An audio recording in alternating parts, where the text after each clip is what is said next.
3:00 pa lamang ng hapon, ngunit tila gabi na ang kalangitan sa sobrang dilim. Maingat na isinukbit ni Sofia ang bagong raincoat sa balikat ng kanyang anak na si Luna. Wayne, Wayne, go away, come again another day, masiglang kanta ni Luna habang masayang nakatingala sa makakapal na ulap. Napangiti si Sofia at marahang hinaplos ang ulo ng anak. Ayan, tapos na. Siguradong hindi ka na mababasa ng ulan. Pero kung sakali mang umambon, may dala ka pang payong, sabi niya habang iniabot ang maliit na payong kay Luna. Salamat, Mama, sagot ng bata na may ngiti sa kanyang mga mata. Napabuntong hininga si Sofia, puno ng pagmamahal sa kanyang anak. Hayaan mong masigurado ko na ligtas ka, kahit ano pang mangyari, dagdag pa niya. Habang hawak kamay silang naglalakad pa uwi, biglang napahinto si Sofia. Ay, nakalimutan kong bumili ng ulam natin mamaya, sabi niya na may halong pagkabahala. Napatingin si Luna sa ina at ngumiti. Mama, okay lang po kahit ano ang ulam natin. Kahit hotdog lang, masaya na po ako. Sa simpleng sagot na iyon, naramdaman ni Sofia ang bigat ng kanyang responsibilidad bilang isang ina. Napakabait mo talaga, anak. Pero hindi pwedeng palaging hotdog o corned beef ang kinakain mo. Gusto ko lumaki kang malusog at masigla, sabi niya habang hinahaplos ang pisngi ng bata. Plano ko sanang magluto ng sinigang na baboy para sa'yo, para makahigop ka ng mainit na sabaw ngayong malamig ang panahon, dagdag niya, bakas ang panghihinayang sa kanyang tinig. Kung ganon, bilisan na natin para makauwi ka na at makapunta pa ako sa palengke, sabi ni Sofia habang hinigpitan ang hawak sa kamay ng anak. Ngunit bago pa sila makalayo, napahinto si Luna at itinuro ang isang convenience store sa kanilang harapan. Mama, di ba po nagtitinda sila ng pagkain doon? Baka po pwedeng doon na lang tayo bumili para hindi na kayo maabyutan ng ulan, sabi ni Luna na puno ng malasakit. Napangiti si Sofia. Oo nga, pero walang gulay at karne doon. Gusto ko sanang mapagluto ka ng masustansyang pagkain, sagot niya. Okay lang po, Mama. Pwede naman po tayong bumili ng gulay at prutas sa susunod, sabi ni Luna na may ngiting nagpapaalala kung gaano siya kasimple at maunawain. Napaisip si Sofia at napangiti. Sige, sa susunod, sisiguraduhin kong mabibilhan kita ng masusustansyang pagkain, pangako niya. Pagkatapos magkasundo, nagtungo sila sa convenience store at bumili ng makakain. Habang nagbabayad si Sofia, napansin niyang masaya si Luna, na tila walang alalahanin sa mundo. Paglabas nila, nagsimula ng umambon. Sandali, magpayong ka muna para hindi ka mabasa, sabi ni Sofia habang binubuksan ang payong ng anak. Mama, kayo rin po, magpayong kayo, sabi ni Luna habang pinupunasan ang basang mukha ng ina. Napangiti si Sofia at hinigpitan ang hawak sa kamay ng anak. Salamat, anak. Sige, tara na at baka abutan pa tayo ng malakas na ulan. Habang naglalakad sila sa parke, masiglang kumakanta si Luna. Wayne, Wayne, go away, come again another day, sabay galaw ng kanyang mga kamay na parang sumasayaw. Ngunit bigla siyang tumigil at itinuro ang isang lalaki sa di kalayuan. Mama, tignan niyo po, kawawa naman siya, sabi ni Luna habang nakatingin sa lalaki na walang payong at basang-basa sa ulan. Napatingin si Sofia sa direksyon ng bata at naramdaman ang kirot sa kanyang puso. Kilala niyo po ba siya, Mama? Tanong ni Luna habang hindi maalis ang tingin sa lalaking nakatayo sa ulan. Kawawa naman po siya, Mama. Baka po magkasakit siya kung patuloy siyang mababasa, dagdag pa ng bata na halatang nag-aalala. Tahimik lang si Sofia sa simula, iniisip kung ano ang nararapat gawin. Hindi niya kilala ang lalaki, ngunit alam niyang maaaring magkasakit ito kung hindi agad makahanap ng masisilungan. Sandali lang po, Mama, biglang sabi ni Luna, at mabilis na kumalas sa kamay ng kanyang ina. Tumakbo siya papalapit sa lalaki. Hello po, ako po si Luna, masiglang pagpapakilala ng bata habang marahang kinakalabit ang braso ng lalaki. Hindi po ba kayo nilalamig? Baka po magkasakit kayo niyan, sabi niya, puno ng malasakit. Bago pa makapagsalita si Sofia, nagulat siya nang makita niyang iniabot ni Luna ang kanyang maliit na payong sa lalaki. Opo, sa inyo na lang po ito. Malaki naman ang payong ng mama ko, saka may suot din po akong raincoat, sabi pa ni Luna, sabay turo sa kanyang suot. Ang ganda po, di ba? Bili po ito ni Mama, pagmamalaki pa niyang dagdag. Napatigil ang lalaki, tila hindi makapaniwala sa kabutihang ipinapakita ng bata. Hindi niya alam kung tatanggapin ba niya ang payong o hindi. Napansin ito ni Sofia kaya lumapit siya. Anak, halika dito, malumanay na tawag niya kay Luna. Napangiti si Sofia sa ginawa ng anak, ngunit nagpa siya siyang tumulong din sa lalaki. Pasensya na po kung naabala kayo ng anak ko. Mukhang nag-aalala talaga siya para sa inyo. Kung gusto niyo po, itong payong ko na lang ang gamitin niyo. Luma na ito pero maayos pa rin, at baka mas makabuti ito kaysa sa maliit na payong ng anak ko, sabi ni Sofia habang iniabot ang kanyang payong. Malapit na lang naman po ang bahay namin, kaya mas kailangan nyo ito, dagdag niya, may ngiting nagpapakita ng sinseridad. Hindi pa man nakakasagot ang lalaki, iniabot na ni Sofia ang payong. Huwag po kayong magpaulan, kahit ano pa po ang pinagdaraanan nyo. Hindi po maganda sa kalusugan ang magkasakit, sabi niya bago buhatin si Luna. Sige po, mauna na kami, paalam ni Sofia habang kamakaway si Luna. Ingat po kayo, paalam, masayang sabi ng bata, na tila walang alalahanin sa mundo. Habang naglalakad silang mag-ina, biglang naputol ang kanilang saya nang may mangyari sa mall. Naglalakad si Sofia habang may dalang milk tea para kay Luna nang bigla siyang nahilo at natapilok. Sa kasamaang palad, natapon ang hawak niyang milk tea sa isang babaeng may suot na mamahaling damit. Tignan mo ang ginawa mo. Alam mo ba kung magkano ang damit na to? Palibhasa hindi ikaw ang bumili kaya wala kang pakialam, galit na sabi ng babae. Halos mapaiyak si Sofia sa kahihiyan. Pasensya na po, ma'am. Hindi ko po sinasadya, mahinang sagot niya habang pinipilit tumayo. Ngunit hindi pa rin tumigil ang babae. Pasensya. Ibabalik ba ng pasensya mo ang bago kong damit? Ang mahal-mahal nito, tapos nasira lang dahil sa'yo, sigaw ng babae, na ngayon ay napapalibutan na ng mga tao. Mama, mama, sigaw ni Luna habang tumatakbo papalapit sa ina. Agad niyang tinulungan si Sofia na tumayo. Okay ka lang ba, mama? Nag-aalalang tanong ng bata. Napangiti si Sofia sa anak, kahit naramdam niya ang bigat ng sitwasyon. Okay lang si mama, anak, mahina niyang sagot. Ngunit hindi pa rin tumigil ang babae. Drama pa kayo. Ano na, babayaran mo ba ang damit ko? Hindi sapat ang pasensya mo. Pera lang ang solusyon dito, sabi ng babae habang nagtaas ng kilay. Napakuyom ng kamao si Sofia, ngunit pinilit niyang magpakumbaba. Magkano po ang damit niyo? Tanong niya, nanginginig ang boses. 10,000 piso, mura na nga yan para sa isang branded na damit, sagot ng babae na may kasamang irap. Halos mabingi si Sofia sa narinig. Paano niya mababayaran ang ganoong kalaking halaga, gayong 500 piso lang ang sahod niya sa isang araw? Ma'am, pwede po bang hulugan ko na lang? Tanong ni Sofia, halos magmakaawa. Ngunit hindi ito pinakinggan ng babae. Hulugan. Wala kang pambayad. Sana hindi ka na lang nagdadala ng milk tea kung wala kang pera, sigaw nito, sabay padyak ng paa. Halos mapaiyak si Sofia, ngunit naramdaman niyang hinawakan ni Luna ang kanyang kamay. Mama, huwag po kayong mag-alala. Nandito po ako, sabi ng bata, na tila nagbibigay ng lakas sa kanyang ina. Sa simpleng salitang iyon, napagtanto ni Sofia na kahit gaano kahirap ang buhay, hindi siya dapat sumuko, lalo na para sa kanyang anak.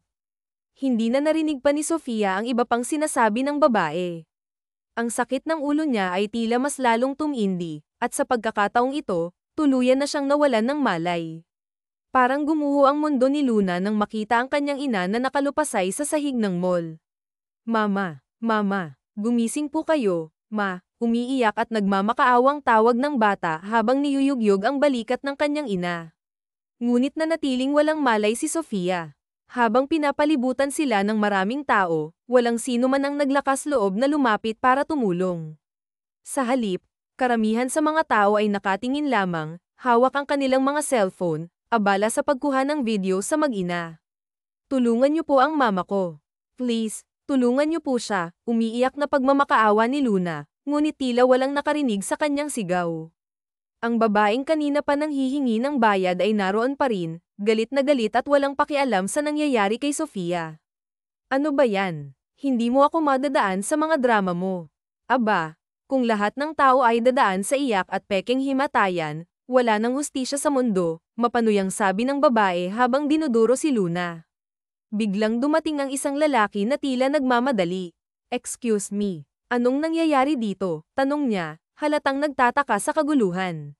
Napatingin si Luna sa lalaki, at sa kabila ng kanyang pag-iyak, naglakas loob siyang magsalita. Tulungan niyo po ang mama ko. Nahimatay po siya, sabi ni Luna, yakap-yakap ang ulo ng kanyang ina.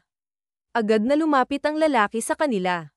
Anong nangyari sa mama mo? Tanong niya, at pagkatapos ay marahang hinipo ang noo ni Sofia. May lagnat siya. Kailangan nating dalhin sa ospital ang mama mo, sabi ng lalaki. Ako nga pala si Ethan. Ikaw, anong pangalan mo? Tanong niya kay Luna habang tinutulungan siyang tumayo. Ako po si Luna, sagot ng bata. Salamat po, Sir Ethan, dagdag pa niya, nagpipilit ngumiti sa kabila ng kanyang pag-aalala.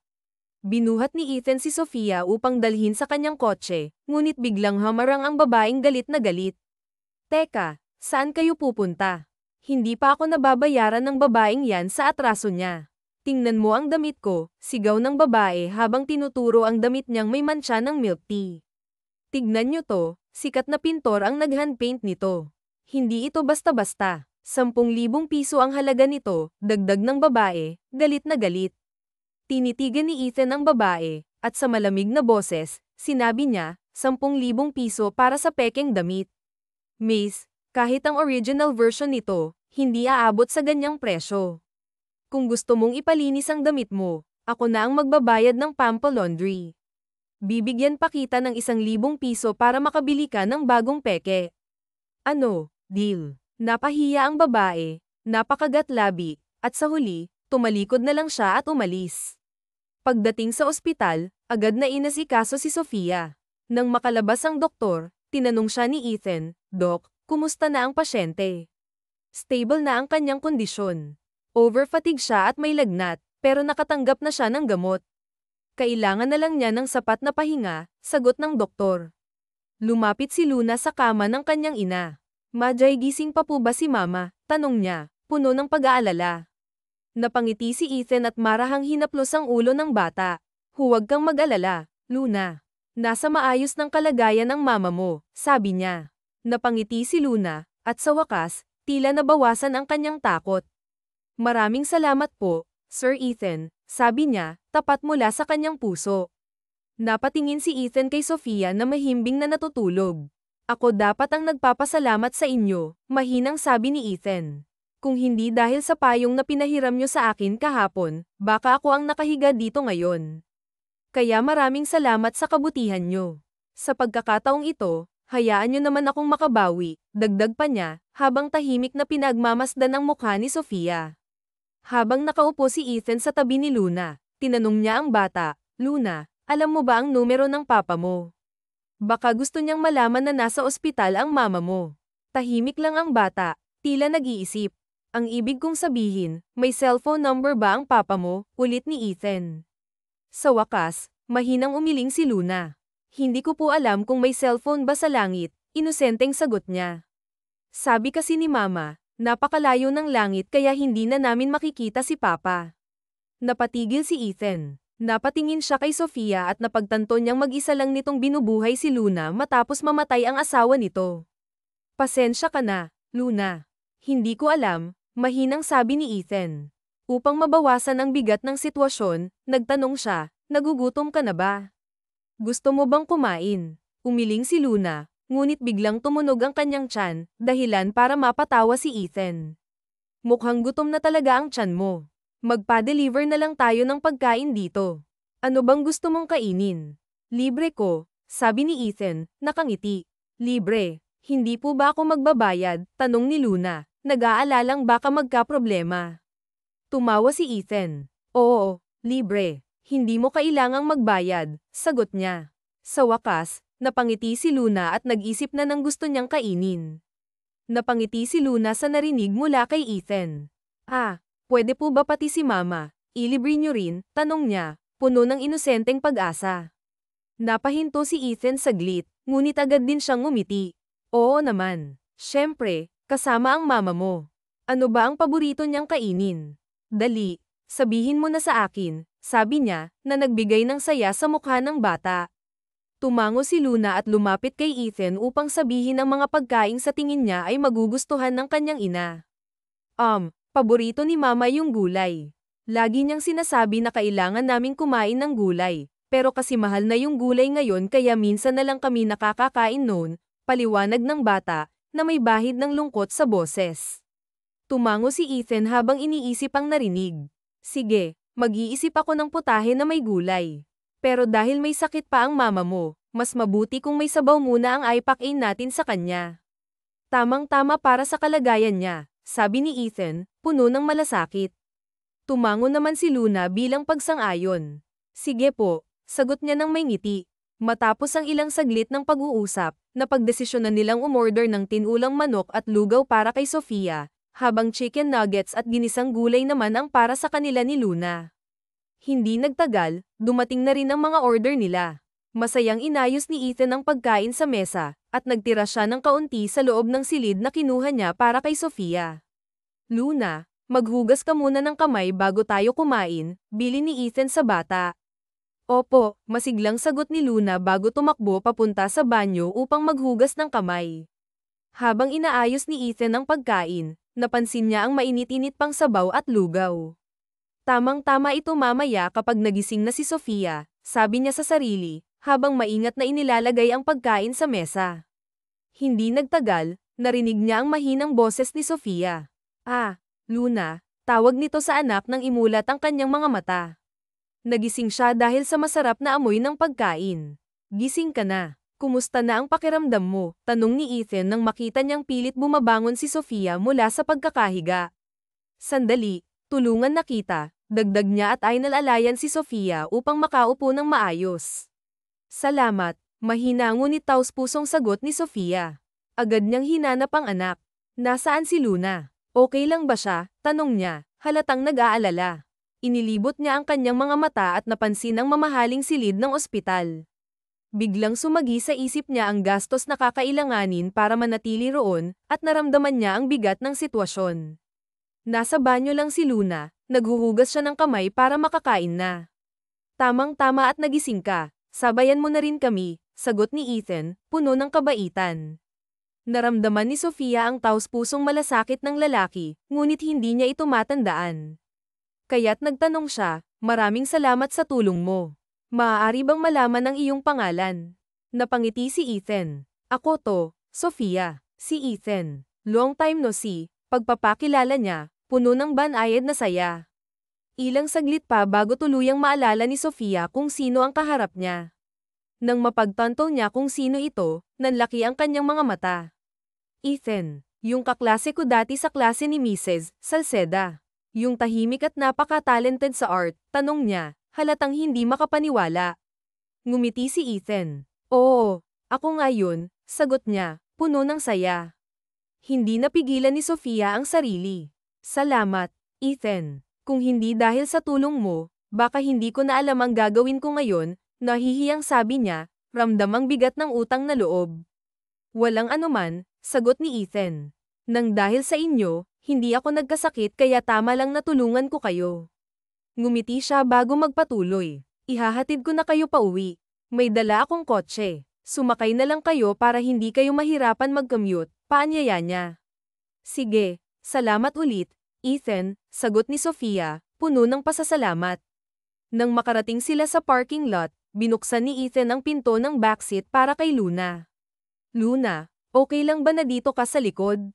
Ikakabit ko lang ang seatbelt mo, sabi niya. Tumango si Luna at ngumiti. Maraming salamat po, sagot niya, puno ng galit. Pagkatapos ikabit ni Ethan ang seatbelt ni Luna, pinagbuksan naman niya ng pinto si Sofia. Dito ka naman sa tabi ko, aniya, hindi mapigil ang kiligin. Habang papasok si Sofia sa kotse, napagtanto ni Ethan na sa kabila ng mga taon, hindi pa rin nagbabago ang nararamdaman niya para kay Sofia. Kahit pa may anak na ito, nananatili pa rin ang ganda at kabaitan nito. Nako, ang gentleman mo pa rin, pabirong sabi ni Sofia, nangingiti. At ang ganda mo pa rin, bulalas ni Ethan, ngunit agad siyang napaiwas ng tingin nang mapagtanto ang kanyang nasabi. Napatawa si Sofia. Talaga ba? Salamat naman kung ganun. Akala ko sasabihin mo nagbago na itsura ko kumpara dati noong high school pa lang tayo, natatawang sabi niya. Hindi kaya. Maganda ka pa rin, at mabait. Pati anak mo, Ang cute din. Manang-mana sa'yo, sagot ni Ethan, puno ng katapatan. Mas lalong napangiti si Sofia. Habang nasa loob ng kotse, nagtanong siya, totoo ba yung sinabi mo? Magkamukha ba talaga kami ng anak kong si Luna? Tumango si Ethan. Oo naman. Halatang halata na anak mo siya. Manang-mana talaga siya sa'yo, sagot niya, puno ng pagkilala. Isang malungkot na ngiti ang sumilay sa labi ni Sofia. Ganun ba? Pilit ko pa namang kinukumbinsi ang sarili ko na kamukha niya ang papa niya, mahinang sabi niya. Pero mukhang tama ka nga, kamukha ko talaga si Luna, dagdag pa niya, may bahid ng lungkot. Natahimik si Ethan. Gusto niyang itanong kung sino ang naging asawa ni Sofia, ngunit pinili niyang manahimik. Sa halip, nagpatuloy siya sa pagmamaneho, habang tahimik na iniisip kung paano pa niya matutulungan ang mag-ina.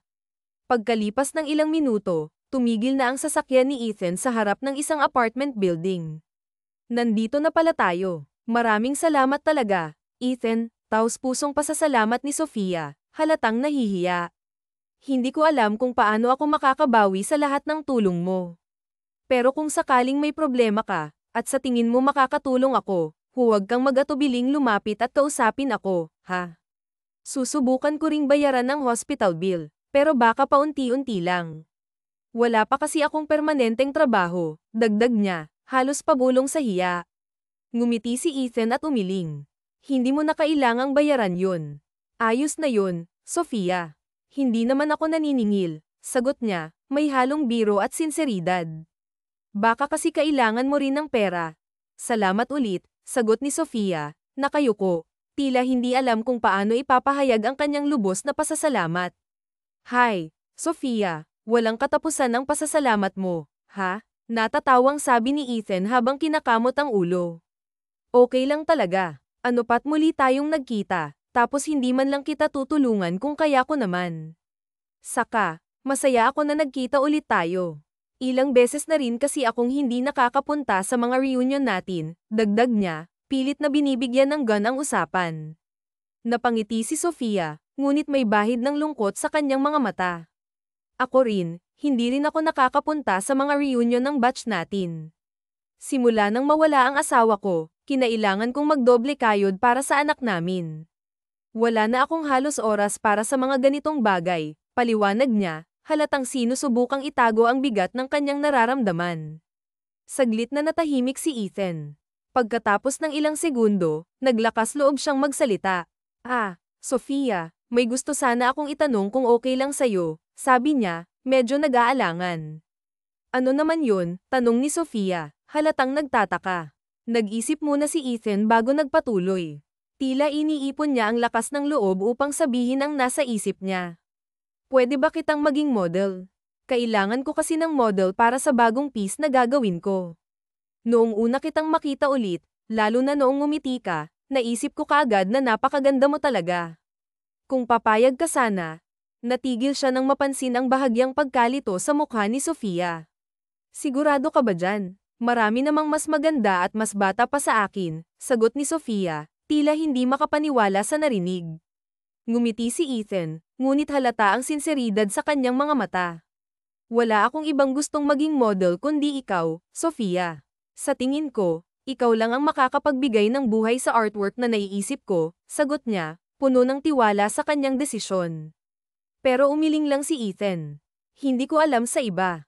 Pero sigurado akong ikaw ang pinakamaganda sa mga mata ko, Sofia, diretsahang sabi ni Ethan. Simula high school pa lang tayo, ikaw na ang gusto kong maging modelo sa mga paintings ko. Hindi agad nakapagsalita si Sofia pero ramdam niya ang sinseridad sa boses ni Ethan. Kapag kwan ay napangiti na lang siya at napatango. Sige, kung makakatulong yun sa'yo, payag ako, nakangiting sambit ni Sofia. Halos wala mapagsidlan ng tuwang nararamdaman ni Ethan nang mapapayag niya si Sofia na maging model para sa gagawin niyang painting.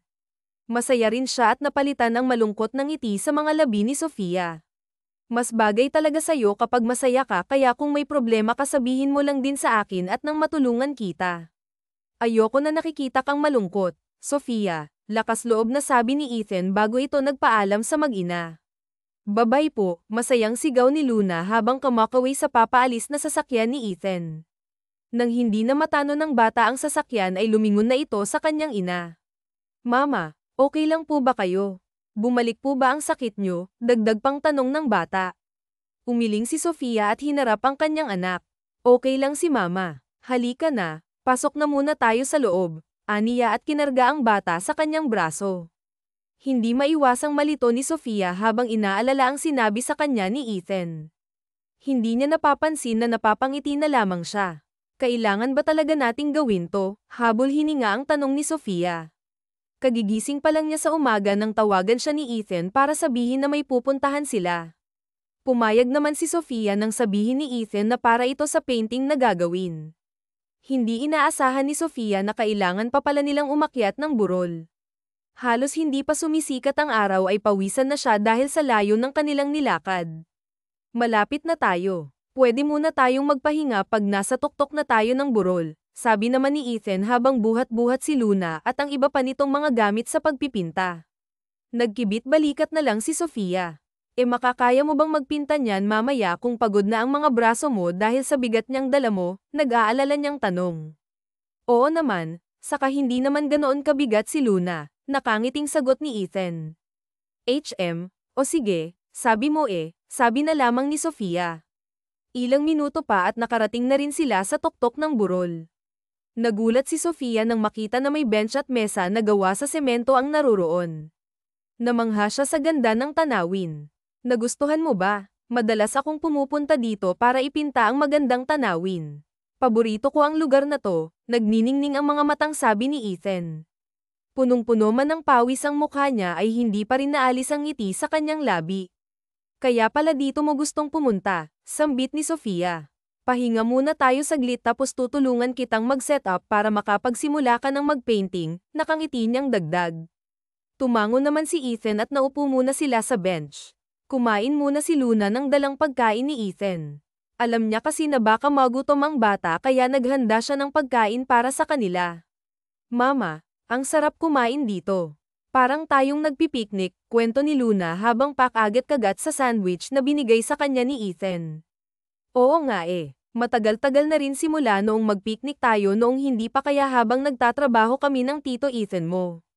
Dito ka lang muna sa bench, maglaro ka lang o kumain, sabi ni Sofia sa kanyang anak. Opo, sagot naman ni Luna. Makalipas ang 5 minuto na pahinga ay nagsimula ng ayusin nila Ethan at Sofia ang mga gamit sa pagpipinta. Tinuruan din ni Ethan ang mga poses si Sofia na gagawin habang pinipinta niya ito. Tama ba ang ginagawa ko? Sabihin mo kung may mali para maayos ko, kinakabahan sabi ni Sofia nang paupuin siya ni Ethan muli sa harap niya. Huwag kang mag-alala, tama naman ang ginagawa mo. Natural kang maganda kaya kahit nakaupo ka lang dyan ay bagay na bagay kang gawing model, masayang pahayag ni Ethan.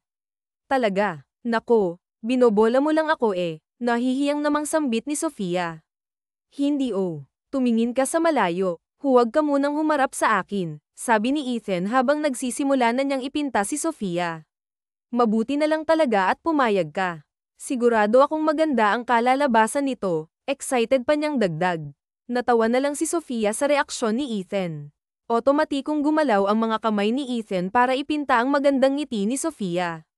Nakatutok lang ang mga mata niya sa pinakamagandang babaeng nakilala niya habang patuloy lang sa paggalaw ang mga kamay niya. Hindi nagtagal, nabuo ang isang magandang imahe ng babaeng matagal na niyang hinahangaan. Tapos na, kinakabahang sambit ni Ethan matapos tumigil gumalaw ang kanyang mga kamay.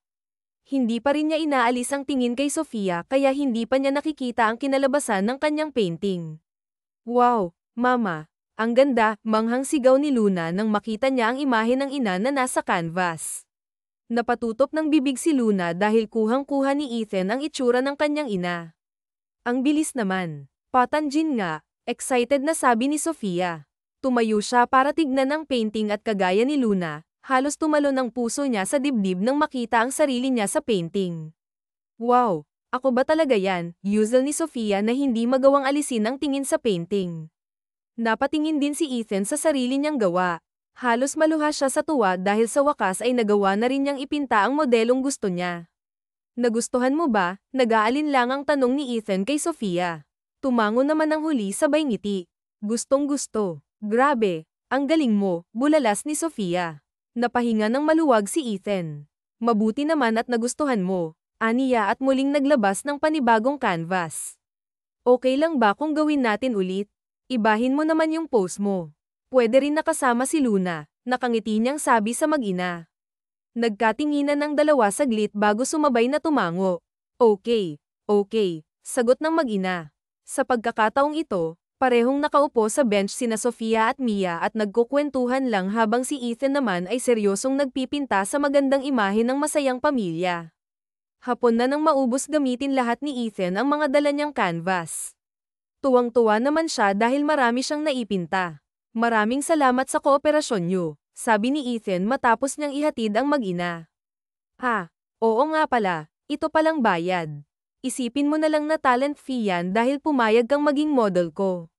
Sabihin mo lang kung kulang para madagdagan ko pa, dagdag ni Ethan sabay abot ng makapal na sobre na may laman na pera.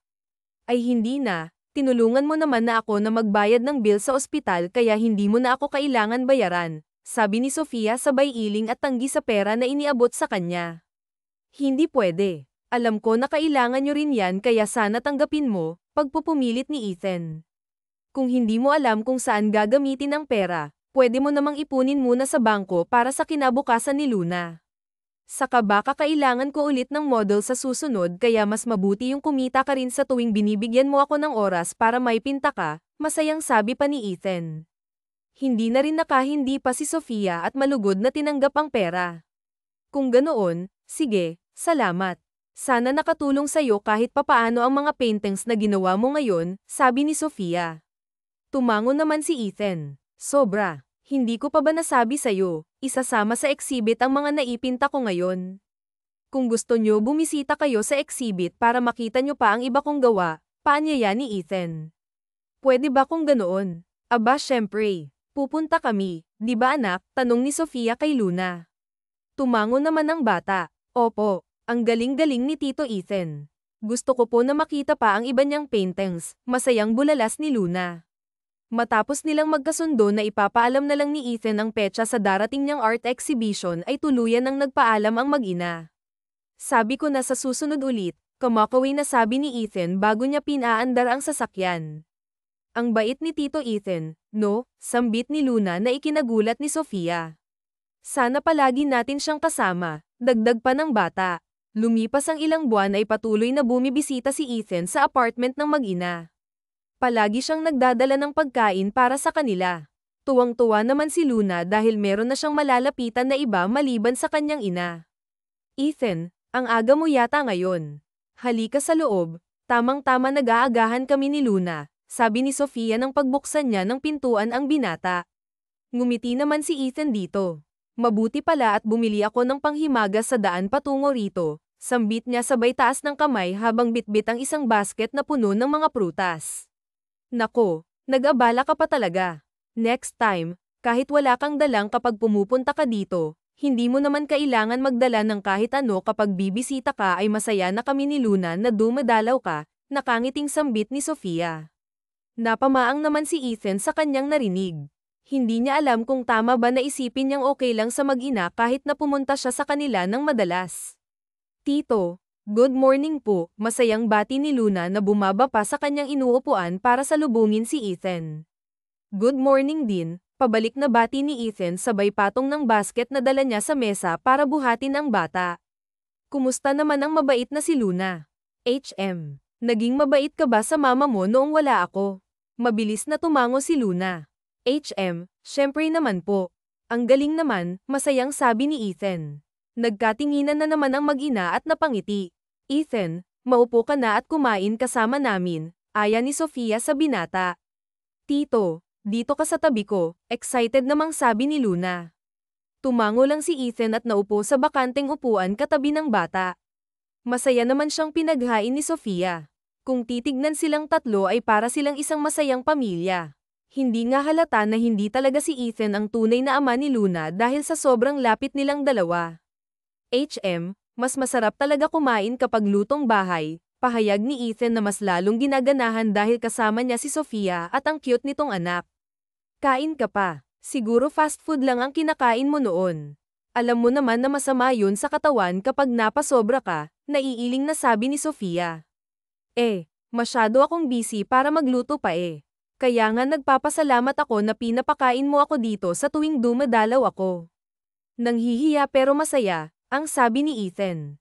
Sus, edi pumunta ka dito sa tuwing namimiss mo ang lutong bahay nang may pagluto kita, sabi na lang ni Sofia at nagpatuloy na lang na kumain. Oo nga pala, pumunta ako rito para ihatid din ito, ani Ethan. Nang matapos na silang kumain, inilabas niya ang isang invitation card at iniabot kay Sofia. Reunion. Sino naman ang nagbigay nito? Nagtatakang tanong ni Sofia. Si Isabella, ang class president ng section natin dati noong high school. Ano? Pupunta ka ba? Kung gusto mo, sabay na lang tayong pumunta, dagdag ng binata. Napaiwas ng tingin si Sofia. Hindi naman siya dating dumadalaw sa mga ganitong okasyon kaya hindi niya alam kung pupunta pa ba siya. Baka hindi na muna ako pupunta. Wala naman kasing makakasama si Luna sa bahay eh. Saka wala akong mapag-iiwanan. Ayoko ring iwanan ng anak ko mag-isa sa ibang tao. Pwede naman natin siyang dalhin. Tinanong ko nga si Isabella kung pwedeng magdala ng kasama at sabi niya pwede naman daw, ani Ethan. Titignan ko lang kung makakapunta ako. Nakakahiya rin kasing pumunta ako roon tapos wala akong mahiyaang bagay, nag-aalalang sabi ni Sofia. Huminga ng malalim si Ethan bago nito marahan na tinapak sa balikat si Sofia.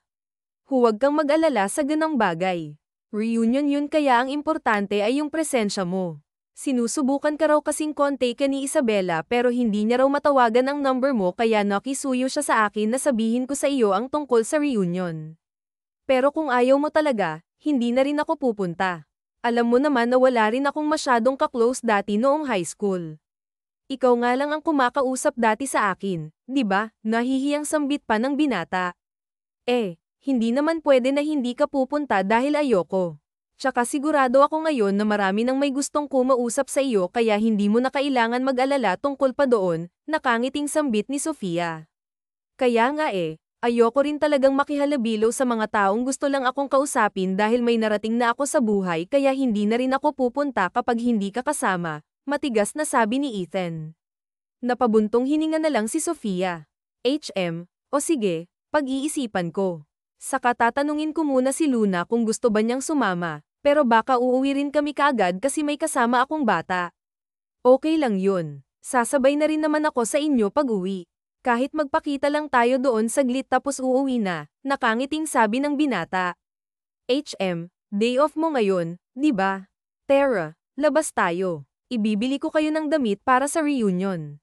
Kailangan ko rin bumili ng susuotan ko Sandali lang, hindi na nakaangal pa si Sofia nang hawakan ni Ethan ang kamay niya sabay ngiti ng pagkatamis-tamis sa kanya.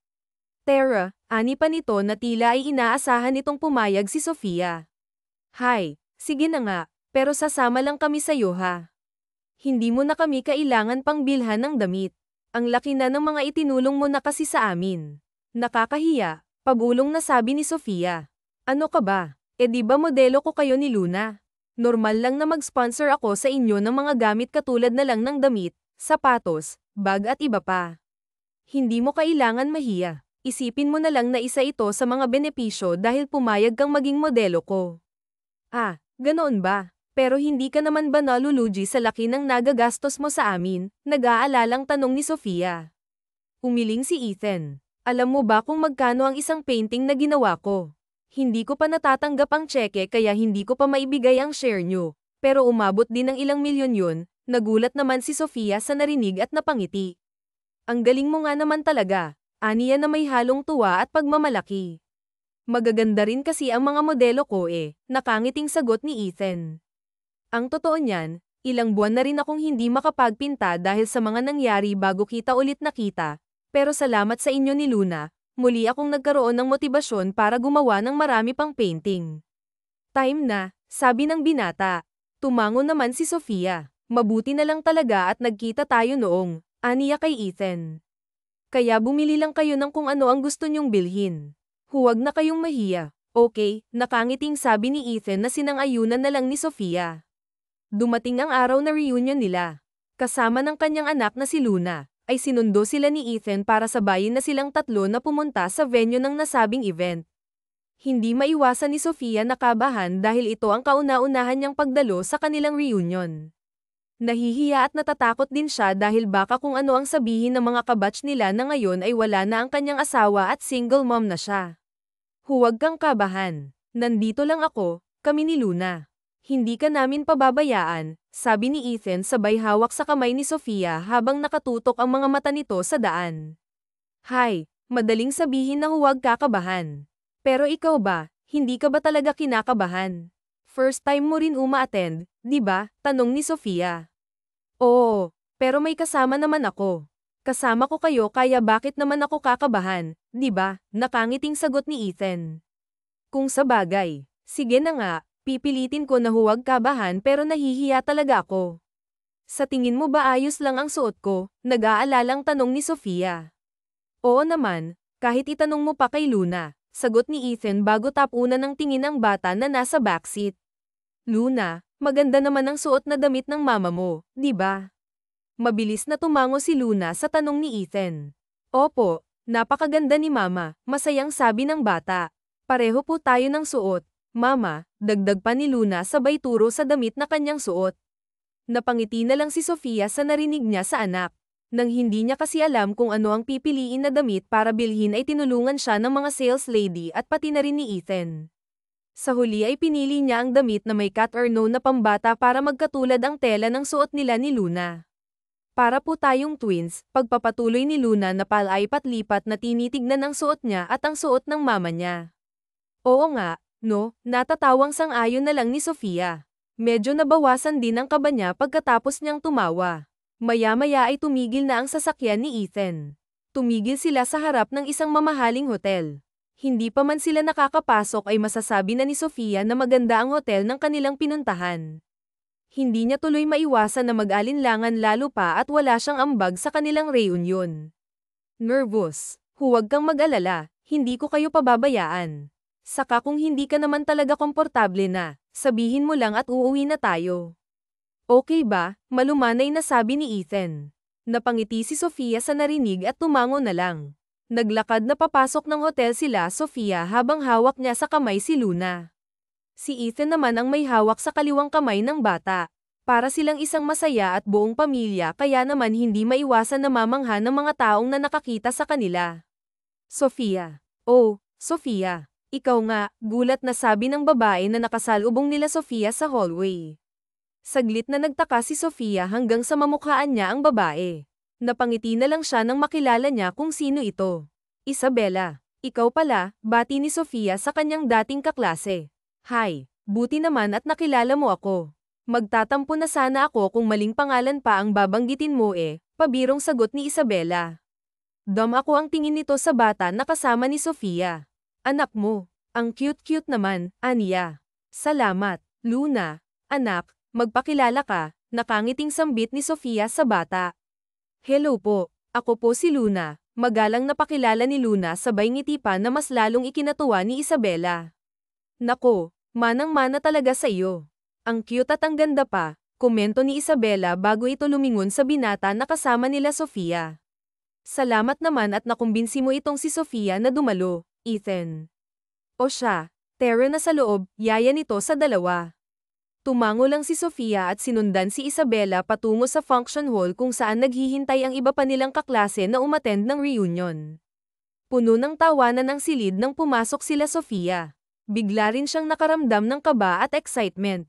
Okay ka lang ba? Nag-aalalang tanong ni Ethan kay Sofia at marahan na hinawakan ng kamay ng huli. Tumango si Sofia at bahagyang ngumiti sa binata. Okay lang, mahina niyang sagot. Bahagyang pinisil ni Ethan ang kamay ni Sofia at ngumiti ito. Basta pag gusto mo nang umuwi, sabihin mo lang ha, paalala niya rito. Sige, pero hinaan mo lang ang boses mo. Baka may makarinig sa iyo, baka isipin nila na nagmamadali tayong dalawa, natatawang sambit ni Sofia. Natawa na lang rin si Ethan at sumang-ayon rito. Oo nga naman, mag-enjoy na muna tayo kahit saglit lang, magana nitong sabi. Masayang nagkatitigan ang dalawa nang biglang may nagsalita sa microphone. Napadako ang tingin nila rito at nakita si Isabela na kamakaway sa kanilang direksyon. First of all, I would like to thank everyone for coming tonight. Gusto ko ring magpasalamat sa mga major sponsors natin na walang iba kundi si Mr. Rodriguez and Miss Flores. Palakpakan naman natin sila, masayang anunsyo ni Isabela. Agad namang nagpalakpakan ang lahat at halos sabay-sabay pa na lumingon sa likod para makita ang kara-rating lang na sina Ethan at Sofia. Mama, bakit po lahat sila nakatingin sa atin? Nagtatakang tanong ni Luna sa kanyang mama nang mapansin ng bata ang mga tingin ng nakapaligid sa kanila. Pinapakilala lang tayo ni Tita Isabela mo, anak. Sila yung mga classmates ni Mama noong high school kaya mga tito at tita mo rin sila, may halong sagot ni Sofia sa anak. Pati po ba si Papa, pagpapatuloy ni Luna. Saglit na napatigil si Sofia nang maalala niya ang yumaong asawa. Ngumiti siya at tumango kay Luna bago sumagot, oo, anak. Mga kaibigan namin sila ng papa mo, nakangiti pero may bahid na lungkot na sagot ni Sofia. Ang dami niyo palang friends, Mama, masayang sambit pa ni Luna. Mas lalong napangiti si Sofia sa narinig mula sa kanyang anak. Nalulungkot man siya sa tuwing naaalala niya ang yumaong asawa ay napupunan naman ito ng presensya ni Luna. Sa tuwing nakikita ni Sofia ang anak niya ay iniisip niyang hindi na lang pwedeng malungkot na lang siya palagi dahil may umaasa pa sa kanya. Ayos ka lang ba? Mahinang tanong ni Ethan at muling pinisil ang hawak niyang kamay ni Sofia. Ayos lang, sagot ni Sofia dito. Ilang saglit pa ay nagsimula nang lumapit ang mga dati nilang kaklase para kausapin sila. Walang katapusang papuri ang natanggap ni Luna dahil sa kakyutan nito. Hindi rin nawala ang tawanan at tuksuhan ng mga dating magkaklase. Maayos naman ang naging daloy ng okasyon. Masasarap ang mga pagkain at inumin. Hindi rin nawawala ang mga kwentuhan tungkol sa mga nakakatawang pangyayari at karanasan nila noon. Masaya ang lahat hanggang sa natuon ang pansin nila sa relasyon ni na Ethan at Sofia. Hindi ako na-inform na si Ethan palang na pang-asawa mo, Sofia, basag ni Vanessa sa tawanan ng mga kaklase nila. Nakangiti ito habang naghihintay ng reaksyon ni Sofia sa kanyang komento. Hindi Vanessa. Hindi si Ethan ang asawa ko, naiilang na sagot ni Sofia. Hindi niya alam kung ngingiti ba siya o ano dahil sa naging tanong ng dating kaklase. Oh, ganun ba? Bakit kayo magkasamang dumating tapos may dala pa kayong bata? Mukha tuloy kayong isang masayang pamilya. Akala ko pa naman mag-asawa talaga kayo, mapang-uyam na dagdag pa ni Vanessa.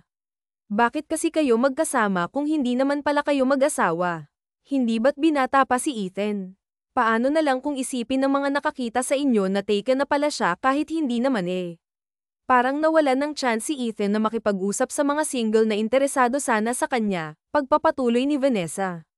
Nakaramdam ng inis at pagkapahiya si Sofia. Aminado siyang may punto naman ang sinabi ni Vanessa, pero hindi niya maiwasang masaktan sa narinig, lalo na at kasama niya si Luna. Ano naman ang pakialam mo? Malamig na tanong ni Ethan na hindi na napigil ang makisali sa usapan matapos marinig ang mga sinabi ni Vanessa kay Sofia. Pumagitna siya sa dalawang babae para harangan si Vanessa at hindi makalapit kay Sofia. Ethan, nag-aalala lang ako sa'yo. Binata ka pa at successful na artist, kaya sigurado akong maraming mga babae dyan na gustong lapitan at kausapin ka. Pero dahil kasama mo itong Sofia na buo na at may anak na, baka isipin nila na hindi ka na available dahil binabakuran ka niya, painosenteng sabi ni Vanessa sabay pa simpleng hawak sa braso ng binata. Walang pagdadalawang isip namang inalis ni Ethan ang kamay ni Vanessa sa kanyang braso. Huwag mo nga akong hawakan. Mag-sorry ka kay Sofia, madilimang mukhang sabi ni Ethan. Wala akong pakialam sa kahit anong sabihin ng iba sa akin, pero hindi ako papayag na pagsalitaan mo ng ganoon si Sofia. Ako ang nagpasya na samahan siya, at hindi niya ako binabakuran. How I wish na sana ganoon nga. At kahit na wala akong kasama, wala akong plano na makipag-usap sa mga kagaya mo, Vanessa. Kaya pwede ba, tumigil ka na sa kaplastikan mo at mag-sorry ka kay Sofia sa mga sinabi mo, dagdag pa ni Ethan. Namula ang mukha ni Vanessa sa kahihiyan matapos siyang pagsabihan ni Ethan sa harap ng lahat. Matatalimang tingin na ipinukol niya kay Sofia bago siya nagmarcha palabas ng silid. Sofia, ayos ka lang, puno ng pag-aalalang tanong ni Ethan nang lingunin niya si Sofia. Maraahan na tumango si Sofia. Dito, magsasasalita na sana siya nang maramdaman niyang hinailan ni Luna ang kamay niya. Mama, okay ka lang po ba? Mangiyak-ngiyak na tanong ni Luna. Okay lang ako, nak. Nagugutom ka na ba? May gusto ka bang kainin? Sabihin mo lang at ikukuha kita, sabi ni Sofia sabay yuko para pairan ang namumuong luha ng anak. Umiling naman si Luna na hindi pa magawang tumahan. Mama, inaaway ka ba ng friend mo? Tanong pa ng bata. Hindi kaagad nakasagot si Sofia sa anak. Kung hindi pa niya naramdaman ang kamay ni Ethan sa kanya ay baka nakatulala lang siya kay Luna. Ah, hindi anak, nag-uusap lang kami, hindi kami nag-aaway, sabi ni Sofia kay Luna. Ngumiti pa siya rito para hindi na mag-alala ang bata. Mama, pwede ba umuwi na lang tayo? Nagdadalawang isip na tanong ni Luna sa kanyang mama. Nararamdaman kasi niya na hindi maayos ang mama niya kaya nag-aya na siyang umuwi. Pagod ka na ba? Tanong ni Sofia. Tumango lang si Luna kaya binuhat siya ng mama niya at niyakap. Ethan, okay lang ba sa'yo na umuwi na tayo? Tanong ni Sofia sa binata. Mabilis namang tumango si Ethan. Sige, medyo pagod na rin ako. Kaya umuwi na tayo, pagsang-ayon nito. Sandali lang, magpapalam lang ako kay Lourdes, dagdag pa ni Ethan. Pinagmasdan ni Sofia ang likod ni Ethan habang papalayo ito sa kanila. Lumapit si Ethan kay Lourdes na kausap ang iba pang mga dumalo sa kanilang reunion. Maya-maya ay ako ang tingin si Isabela sa direksyon nila habang kamakaway. Hindi naman maunawaan ni Sofia ang ibig nitong sabihin kaya kumaway na lang din siya pabalik dito. Nagulat siya nang nagmamadaling lumapit sa kanila si Isabela. Sofia, uuwi na raw kayo. Bakit naman? Ang aga pa eh. Wala pang ang alas 8 o, dismayadong saad ni Isabela habang nakatingin sa suot nitong relo. Nagaya ng umuwi si Luna eh. Sa susunod na lang daw ulit, tipid na sagot ni Sofia. Dahil ba to sa sinabi ni Vanessa? Hay nako, sinasabi ko na nga ba. Simula kasi nung nalaman ni Vanessa na successful na si Ethan at binata pa, naging interesado na siya. Balak pa yata niyang mag-Mrs. Rodriguez eh. Alam naman ng lahat kung sino talaga ang gusto ni Ethan, naiiling na sambit ni Isabela. Oh, may nagugustuhan na pala si Ethan. Mukhang hindi naman lahat may alam eh. Wala akong ideya kung sino, pabulong naman pabirong sabi ni Sofia. Hala, hindi mo alam. Nako, mukhang mahihirapan si pareng Caleb na manligaw ah. Ikaw, Sofia ha. Hindi mo ba talaga alam o nagmamaang-maangan ka lang? Nagdududang tanong ni Isabela sabay sundot sa tagiliran ni Sofia. Hindi nga, natatawang sabi na lang ni Sofia. Hindi naman siya ganoon kainteresado malaman kung sino ang gusto ng binata. Nagulat lang siya na may nagugustuhan na pala ito. Palagi pa namang pumupunta sa kanila si Ethan pero wala naman itong nababanggit tungkol sa bagay na yon. Bahala ka nga dyan. Isipin mo ha. Sino ba kasi ang palaging bukang bibig ni Ethan nung high school pa tayo ha? Baka hindi mo naman alam kasi busy ka pero alam ng lahat na ikaw yung crush niya. Nako, Sofia, hindi naman siguro pupunta palagi si Caleb sa inyo kung hindi siya interesado. Sao ba, pabulong na sabi ni Isabela. Hindi naman yan totoo eh. Saka paano mo nalaman na pumupunta si KB sa amin? Nagtatakang tanong ni Sofia. Naikwento lang niya nung magkita kami kaya nga siya yung pinabigay ko ng invitation sao eh. Ay, uy, nandyan pala siya. Sofia, huwag mong sasabihin na ako yung nagsabi sa'yo na gusto ka niya ha. Kung hindi ka naniniwala, tanungin mo na lang siya. Saka hindi naman sa nangingialam ako ha. Pero sa totoo lang, bihira na ang mga katulad ni Ethan kaya balitaan mo na lang ako sa status nyo ha. Good luck sa bago mong love life, natatawang sabi pa ni Isabela bago ito umalis. Nakapag-usap na kayo, tanong ni Ethan kay Sofia matapos niyang makapagpaalam sa iba. Mukhang hindi gumana ang pamimilit saw ni Isabela. Akala ko nga magbabago ang isip mo kapag nakausap ka niya. Ano, uwi na tayo, dagdag pa niya habang nakangiti. Matagal na rin simula nang magkita muli si Sofia at Ethan pero ngayon lang napansin ni Sofia na mas gwapo talaga si Ethan kapag nakangiti. Gwapo rin naman ito kahit na seryoso o nakatula lang pero mas lalo itong nagiging kaakit-akit kapag nakangiti at masaya. Uy, narinig mo ba ako? Bakit nakatulala ka dyan? Nagtatakang tanong ni Ethan sabay galaw ng palad niya sa harap ni Sofia. Oo nga. Buti naman at pumayag si Isabela na umuwi na tayo. Tara, Annie. Saglit na tinignan ni Ethan si Sofia bago nito inilahad ang kamay. Tara, mahinang sabi ni Ethan na bahagyang namumula ang mga tenga. Ako na rin pala ang magbubuhat kay Luna. Okay lang ba na ako na ang magbuhat saw? Sige po, masayang sagot ni Luna. Napangiti na lang si Sofia sa nakita. Naaalala niya ang pakiramdam noong buo pa ang kanyang pamilya. Naisip din ni Sofia na kung sakaling magmamahal siya ulit ay sana katulad ni Ethan na tanggap ang kanyang nakaraan lalo na si Luna. Ayos ka lang ba? Mukhang nanlalamig yata ang kamay mo. Kunot noong tanong ni Sofia habang naglalakad na sila patungo sa sasakyan sa labas.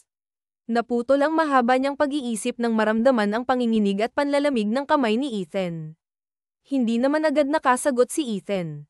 Wala lang to, anya na nag-iiwas ng tingin. Nagkibit balikat na lang si Sofia sa sinagot sa kanya ng binata.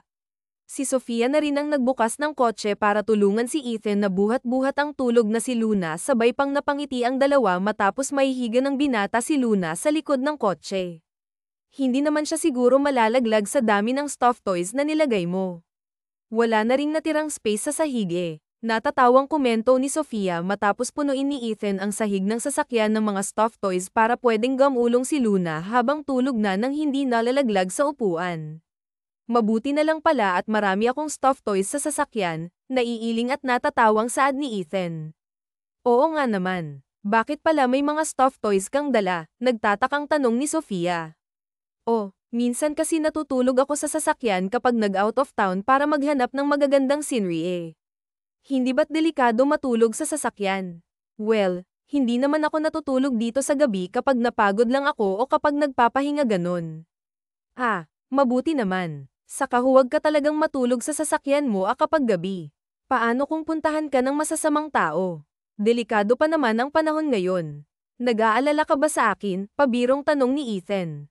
Pangiti-ngiti pa ito habang hinihintay ang sagot ni Sofia. Syempre. Kahit sino naman mag-aalala kapag may nangyaring masama sa mga tao sa paligid nila ba, sambit ni Sofia.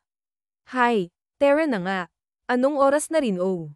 Umuwi na tayo, sabi na lang niya para ibahin ang topic.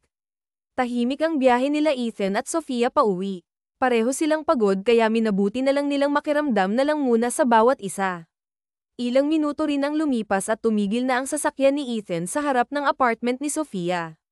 Bumaba sila pareho at nagpumilit naman si Ethan na siya na ang magbubuhat sa tulog na tulog pa rin na si Luna. Kaya ko naman siyang buhatin, late na rin kasi kaya kailangan mo nang umuwi, nag-aalangang sabi ni Sofia. Ako na ang bahala sa kapagod ka na pagdadahilan ni Ethan. Nag-aalala lang kasi ako, natatabunan na ng makapal na ulap ang kalangitan. Baka mamaya maabyutan ka ng ulan habang nagbabiyahe, kunot noong sabi ni Sofia. Tumingala naman sa langit si Ethan. Hindi naman siguro.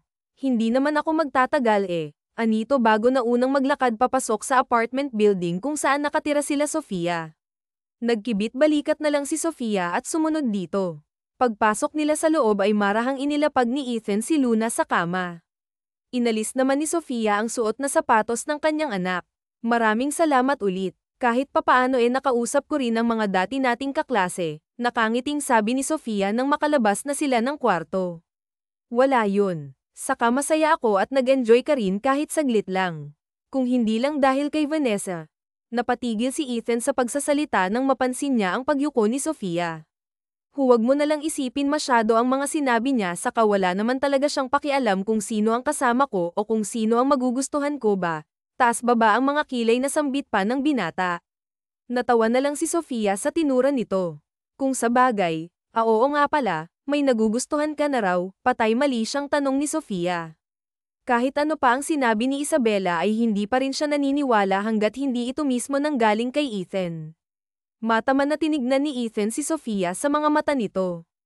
Oo, may nagugustuhan na ako. Actually, matagal na rin Akala ko nga nakalimot na ako pero kahit ilang taon na palang nakalipas ay hindi madaling gawin ang makalimot. Siguro dahil siya rin ang first love ko kaya ganon, seryosong sabi ng binata habang hindi inaalis ang tingin kay Sofia. Talaga ba? Kilala ko ba siya? Kagat-labing tanong ni Sofia.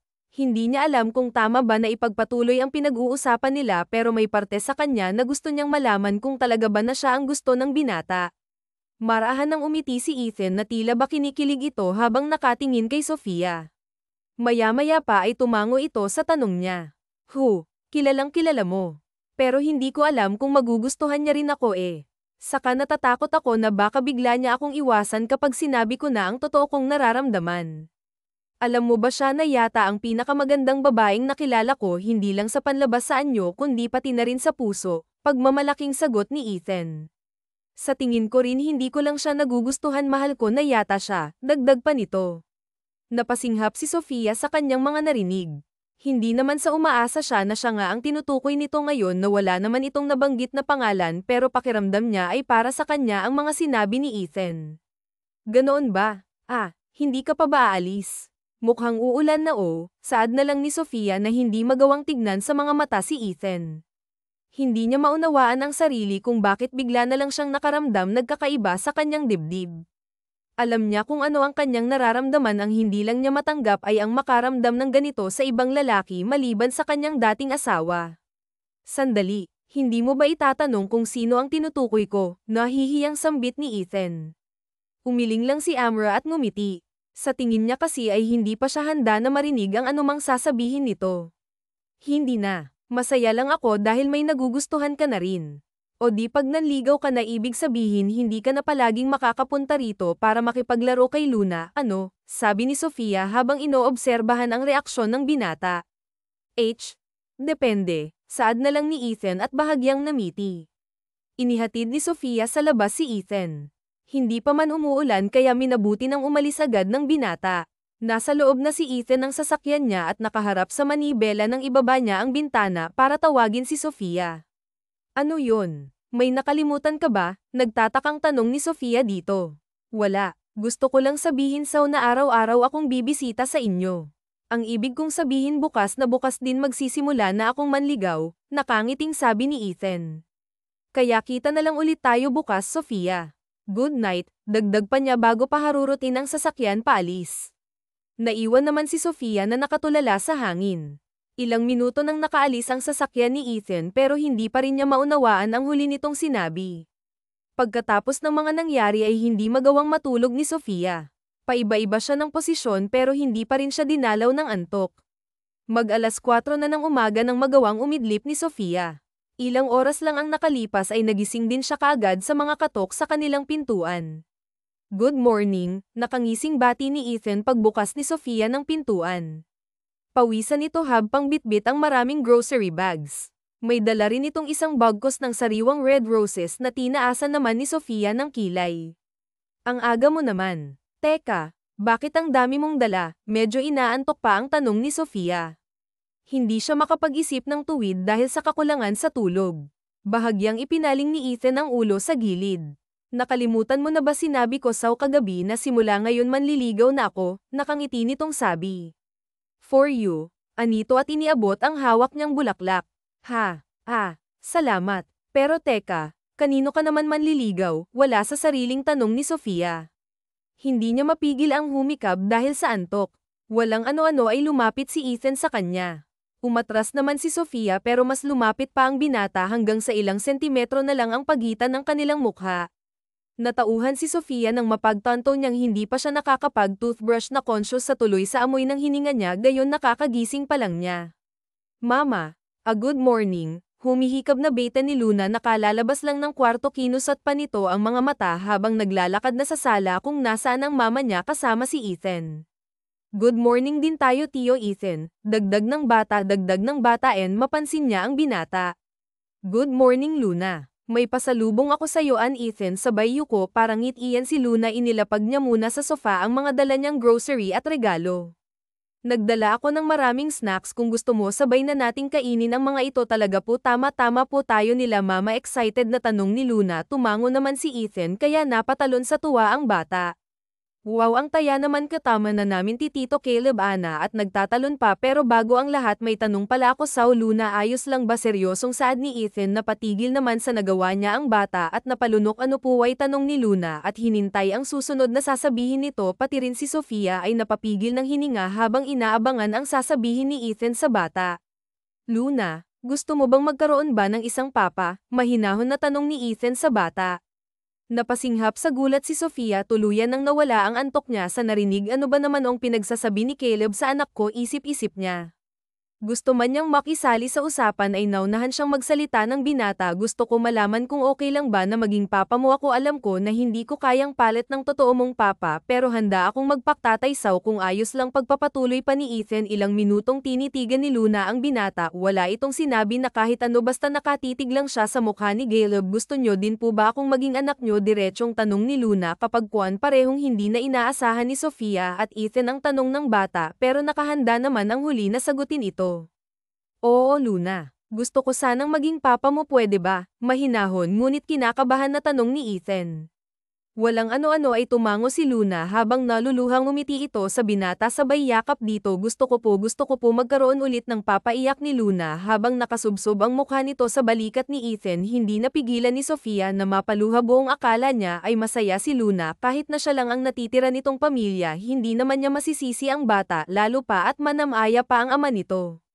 Salamat Luna, maraming salamat. Hindi mo alam kung gaano mo ako pinasaya ngayon, naluluhang sabi ni Ethan. Tila nanalo ito sa loto dahil sa naging sagot ni Luna. Naputol naman ang pagka-emosyonal ni Sofia and may mapansin siya. Teka, may balak ka ba na ampunin si Luna? Kunot noong tanong niya sa binata. Hindi ba't sa akin ka dapat magtanong kung pwede yang gusto mong mangyari? Binuhat ni Ethan si Luna bago nila hinarap ang naguguluhang si Sofia. Kapag ba tinanong kita kung pwede akong manligaw, papayag ka ba? Malumanay na tanong ni Ethan. Hindi. Ano ka ba naman? May anak na ako. Gusto ko mag-focus lang sa amin ni Luna. Mabilis pero nauutal na sagot ni Sofia. Isang malalim na buntong hininga ang pinakawalan ni Ethan. Kaya nga kay Luna muna ako nagpaalam. Alam ko kasi nagagamitin mo siyang dahilan para hindi kita maligawan, pero narinig mo naman 'di ba?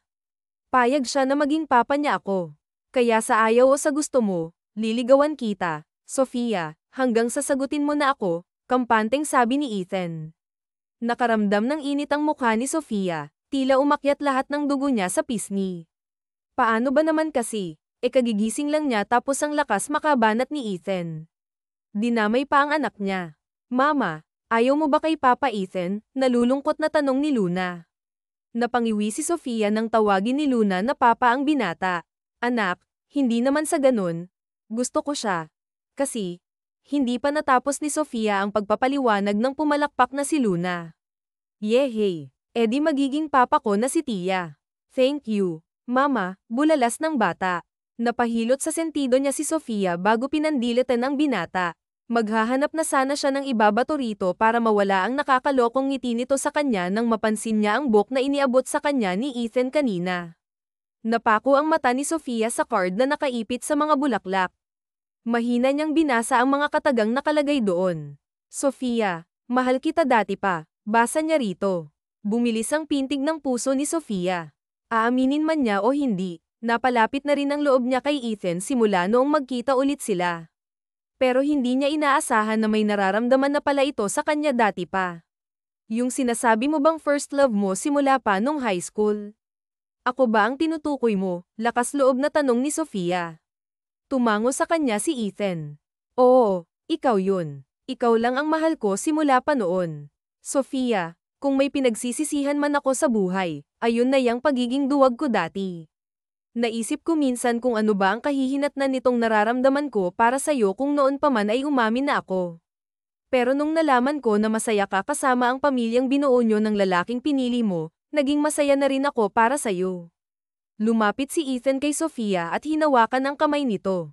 At ngayon, muli tayong pinagtagpo ng tadhana. Matagal ko ring pinag-isipan kung tama ba na maglakas loob akong umamin sa'yo ngayon na may pagkakataon na hindi mo madaling nakalimutan ang nakaraan. Handa kong samahan ka habang nagluluksa sa taong una mong minahal. Wala akong pakialam kung pangalawa o pang-ilan pa akong mahal mo, Sofia. Ang mahalaga sa akin ay kahit papaano ay may lugar ako dyan sa puso mo. Sapat na sa akin yun, madamdaming pagtatapat ni Ethan. Sinubukan ni Sofia na magsalita pero walang kahit na anong lumabas sa kanyang bibig. Tuloy-tuloy lang ang agos ng kanyang luha bago siya humakbang papalapit sa lalaking handa siyang tanggapin at ang kanyang nakaraan. Hinayaan ni Sofia na kusang gumalaw ang mga braso niya para yakapin ito. Salamat. Hindi ko alam na may lalaki pa palang tatanggap sa akin pati na rin kay Luna. SHHH. Huwag kang maingay. Ayokong nakikita kang umiiyak. Bulong ni Ethan habang marahan na tinatapik ang likod ni Sofia. Saka hindi mo pa nga nasasagot ang tanong ko eh. Pwede ba kitang ligawan? Kapag ba niligawan kita, may pag-asa ba ako? Ulit ng binata sa kanyang tanong. Ilang saglit pa ay kumalas na si Sofia sa pagkakayakap dito. Tinignan niya ito sa mga mata bago nagsalita. Luna, pikit ka muna, sabi ni Sofia sa bata na agad naman itong sinunod. Nagtaka naman si Ethan sa inutos ni Sofia sa anak nito hanggang sa lumapit ang mukha ni Sofia sa kanya. Hindi nakagalaw si Ethan sa kinatatayuan nito nang paglapatan ni Sofia ang kanilang mga labi. Hindi mo na kailangan manligaw. Masyado na tayong matanda para dyan. Kung gusto mo, siguraduhin mo lang na mahal mo pa rin kami araw-araw at sana hindi ka magsisisi sa desisyon mong to, sabi ni Sofia pagkatapos maghiwalay ang kanilang mga labi. Mabilis na tumango si Ethan sa sinabi nito. Ibig sabihin ba nito may pag-asa akong maging papa ni Luna? Masayang tanong kay Sofia. Depende. Bakit? Gusto mo lang bang maging papa ng anak ko? Nakasimangot na tanong ni Sofia. Siyempre gusto ko rin maging asawa mo. Wala man akong dalang singsing ngayon pero pwede na ba akong mag-propose? Tanong ni Ethan na hindi maitago ang tuwa.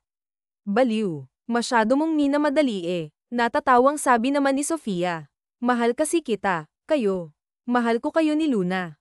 Mahal din kita, Ethan, bulong ni Sofia bago muling naglapat ang kanilang mga labi. Mama, pwede na ba ako magmulat? Inosenteng tanong ni Luna. Napatigil naman ang dalawa sa ginagawa at natawa. Oo anak, pwede na, namumulang sagot ni Sofia. Masayang niyakap ni Ethan ang mag-ina habang paulit-ulit siyang nagpapasalamat dahil binigyan siya ng mga ito ng pagkakataon na patunayan ang kanyang nararamdaman. Mahal na mahal ko kayo, bulong ni Ethan sa dalawa at mas lalo pang hinigpitan ang yakap. Makalipas ng 6 na buwan, nagpakasal na nga sina Ethan at Sofia. Pinili ng dalawa ang magkaroon ng intimate wedding na tanging mga malalapit lang na kaibigan at pamilya lang ang imbitado dahil mas komportable kasi sila sa ganoong setup. Wala namang naging problema sa pagsasama ng dalawa. Sa tuwing nagkakaroon sila ng mga hindi pagkakaunawaan ay minabuti nilang pag-usapan ito. Lumipas pa ang halos 1 taon ay sa wakas nagkaroon na ng kapatid si Luna. Mama, gising na po ba si Baby Leo? Tanong ni Luna habang dahan-dahan na pumasok sa kwarto ng mama at papa niya kung saan kasama ng mga ito ang kapatid niyang si Leo. Tamang-tama anak, kagigising lang niya. Gusto mo ba siyang makita? Tanong ni Sofia sa anak.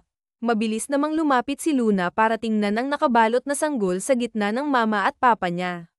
Nanlaki ang mga mata niya nang makita kung paano humikab ang baby. Ang cute, ang liit niya, bulong ni Luna habang hindi magawang alisin ang tingin niya rito. Hello baby, ako ang ate mo. Ako ang ate Luna mo. Simula ngayon po protektahan kita. Pangako yan ng ate mo, determinadong sabi ni Luna. Nagkatinginan lang sina Sofia at Ethan matapos nilang marinig ang sinabi nito. Hindi nila mapigilan na mapangiti sa saya dahil sa pinagkaloob sa kanilang pamilya. Wakas.